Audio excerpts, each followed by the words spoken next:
Assalamu alaikum dünyanın her qaysı yerindeki aziz vatandaş, qalbdaş, derddaş, Uyghur qarindaşlarım. Ben Nurziba. Bu yıl 7 yaşa girdim. Ben Şərqi Türkistan'ın Ürümçi şəhərində doğuldum. İstanbul'da yaşayman. Ben apam bilen ikimizin icadeti bulgan ana dilim hakkında nesir ve şiirini huzurunlağa sunuman. Nesir ana dilim.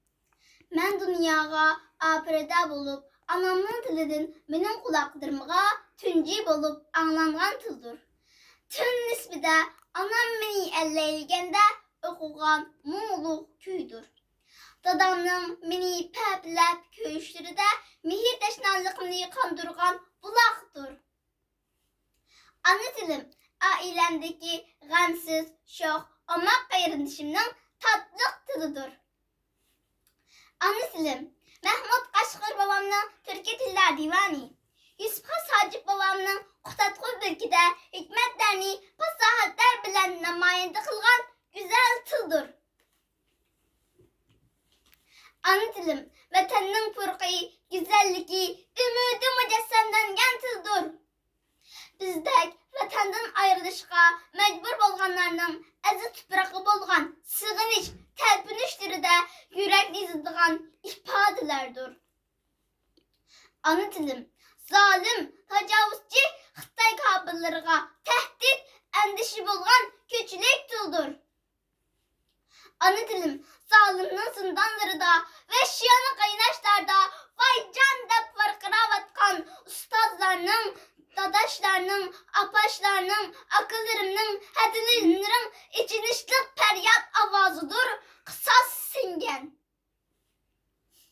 Ata ansıdın ayrılgan, tiri gitim bolgan sebilerinin, apa, dada, siz nerede?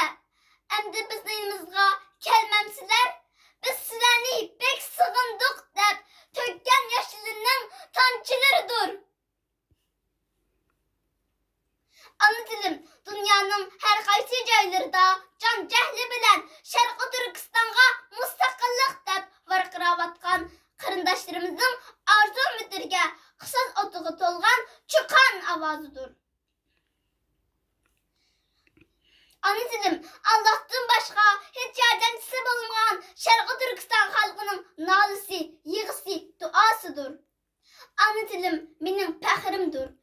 Bilim edişimnin, ilim gelişimnin asasıdır. Şunu ben ana dilimni hürmetleymen, qoğdayman, mengü söymen.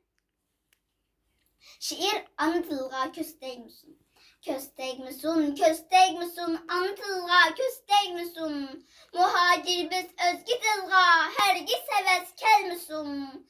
Aziz milletin dili, Uygurluqның şərbi, tekli makan tarımның kan hasreti, izzeti.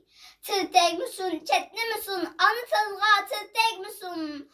Haslık bilen yaşa Uygur, anı dilin untun musun? Musafir biz emma bardır, isil xandık desabimiz.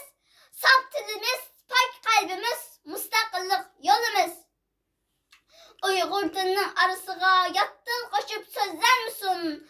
Bunu her kim özüge vicdan bilen mizan olsun. Biz başlasak epçeşni evlatka kaldırıp miras. Tarihten öçmez mi millet kimge kadar bu kısas. Kırındaşlarım, küçük dostlarım. Ben mihirban Allah'tan okugan nesir ve şiirini senin kalbinlerine ilham kılıp verişini dileymen. Unutmaylı ki ana dil biz için intayin muhimdir. Hemmalar rahmet.